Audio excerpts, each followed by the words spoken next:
Đấy là tầm cao phải thế mà. Nhiều người đi về đấy.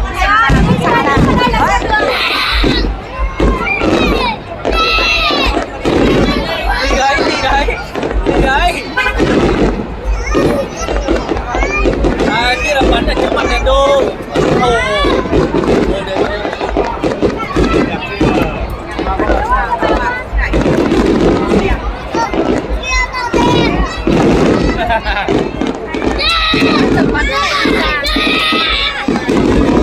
Bắn cái này đi ra, sao mà nhìn thấy ai người ta dẹp được? Cách xa nhau đi. Xuống không nhìn được, Nào, kéo lại ngã. Đấy không nhìn được. Đây à, ngon hồ. Ngon đến trời tôi cái gì vậy? Đứng ở đây, xuống. Ở đây rồi. Mấy. Sướng quá.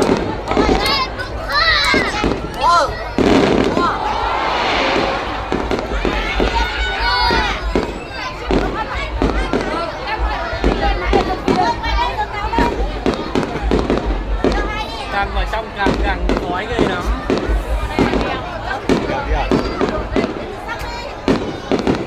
Ở đây nó có chỗ này nữa, sao đâu bây giờ nó chỗ này? Thì nó xếp theo kiểu vườn à kìa.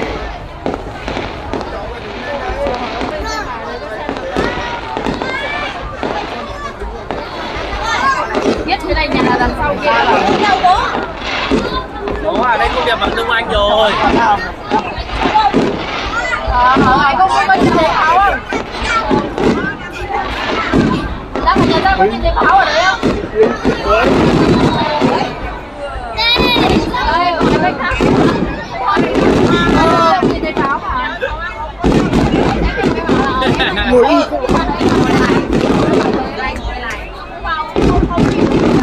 Đừng nói với mình nhìn thấy cái này là nó đẹp này nhá. Mình nhìn chỗ này bắn hết. Biết đây là nhà là đằng sau đấy hả? Chả đứng làm sao được. Người ta đừng đứng xem rồi đi. Đâu rồi?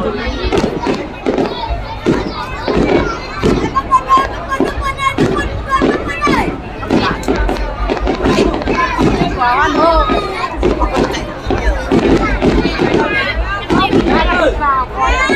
Người nó rộng hơn. Xem muốn xeo.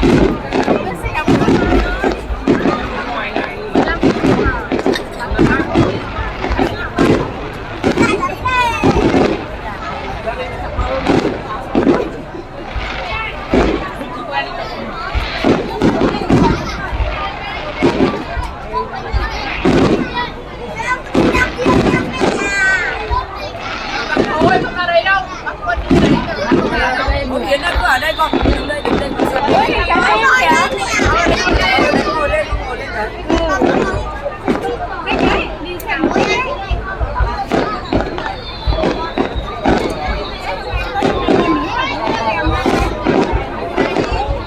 Pháo hoa là bắn cao lắm trời.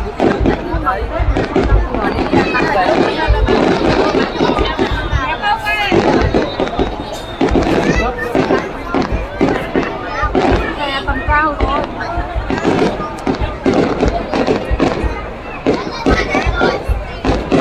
Cái màn hình to là gì nữa?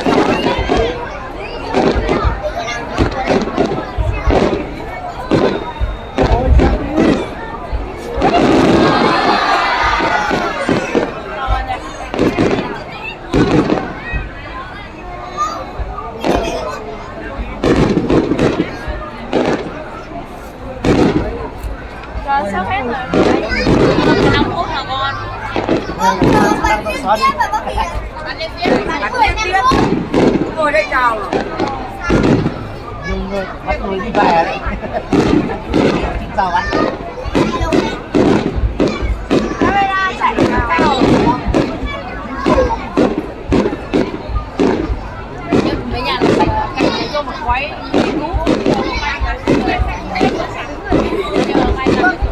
Đường. Lính chặt này. Chào. Cái nhà hát tới chỗ kia chị. Cho nhà. Đi bên nè. Đây trời nó phá quá trời nó qua.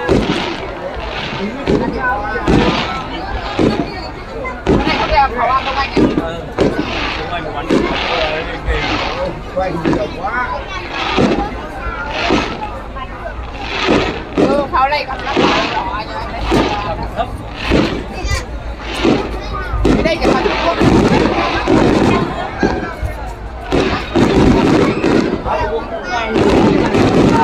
Tát rồi. lúc lấy lúc giờ hôm qua quay đấy Anh em mày còn kinh doanh gần luôn hội linh này hôm là đang gành đang buồn.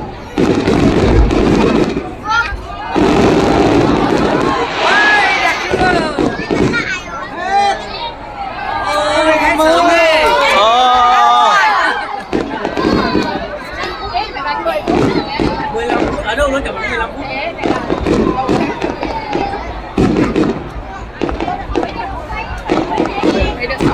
Bắc Linh này nó giàu.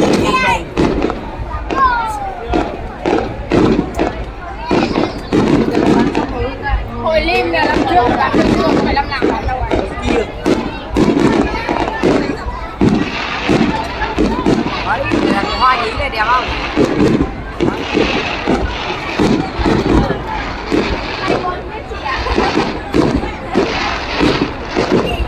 Mày có phải là kéo của chồng. Nó cả nó là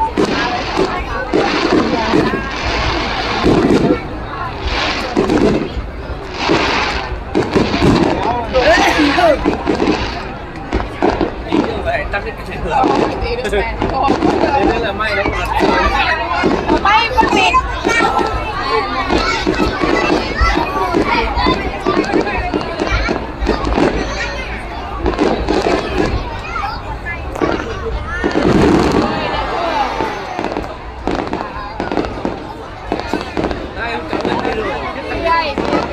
Luôn mãi ra kia kìa.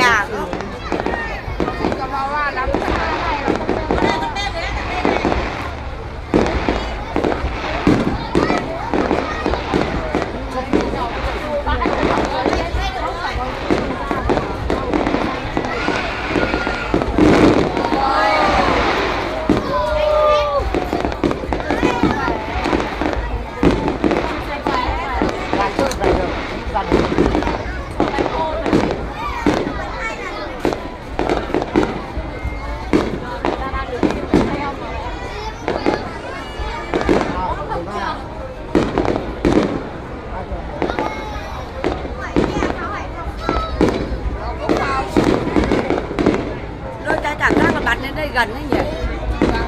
Sao?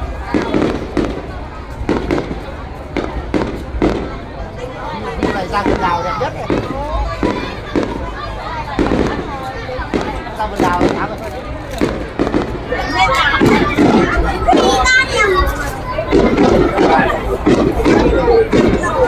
Bay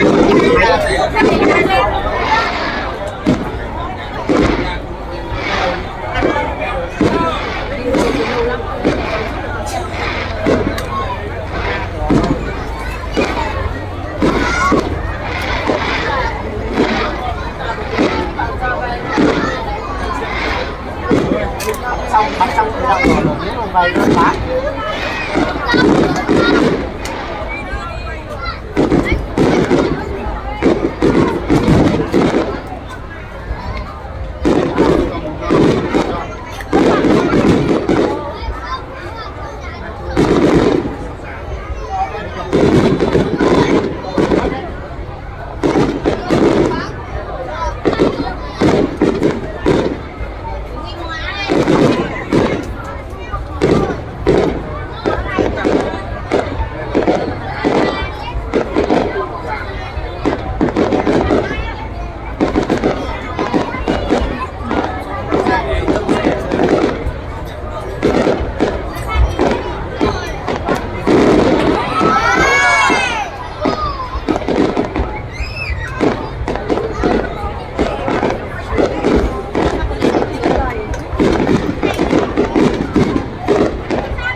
là càng ngày nó càng gần ra đây gì vậy?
Nó đeo kính cho cùng nhau.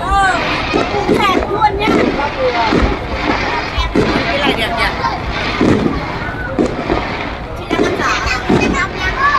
Đây đây, ô đây đây hay. Đây nước đây, với uống thì uống nhá. Ăn vừa thôi, nó tí về không ngủ được. Đáng rồi cái đồ đi về đâu. Đi về ra nó có đường, nhưng mà hắn đi phải chờ ra. Về thật hết đi, xong rồi đi về sau cho nó lỏng. Em thì ngủ quê à? Mẹ ba giờ lên rồi về. Qua bảo Đông Anh đâu. 2 giờ sáng. Cái này nhà. 2 giờ mới về. 2 giờ đi đó đi. Bên đâu mà đi đá. Đẹp đấy đâu.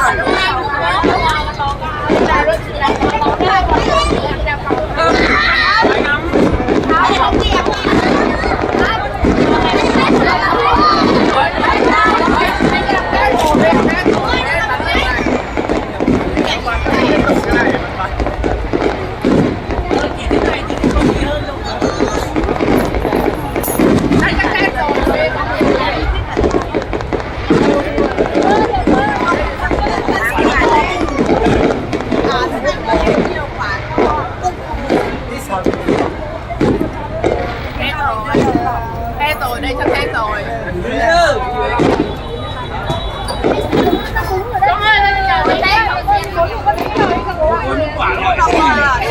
Chị ơi, đi ra tay em nhá, đi ra tay em liền nữa. Nào đi ra tay em liền nhá. Đây, bên này đi xong cầm tay của em nhá. Chào này đâu.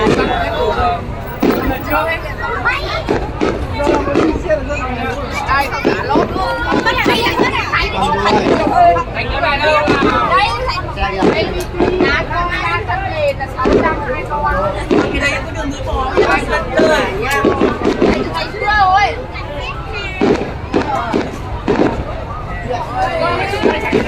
Nhiều quả xanh này ở đây phải chơi à? đây phải bắn 15 phút mới hết rồi. Không có ăn đâu cả đạp. Anh này quay rồi.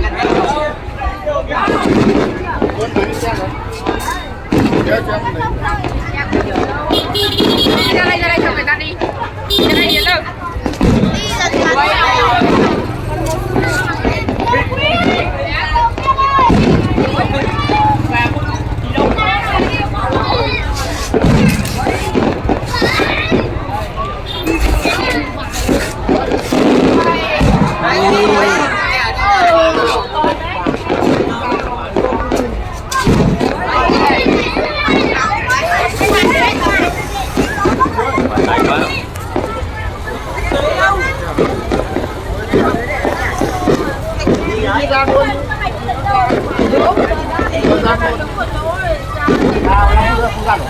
Đây.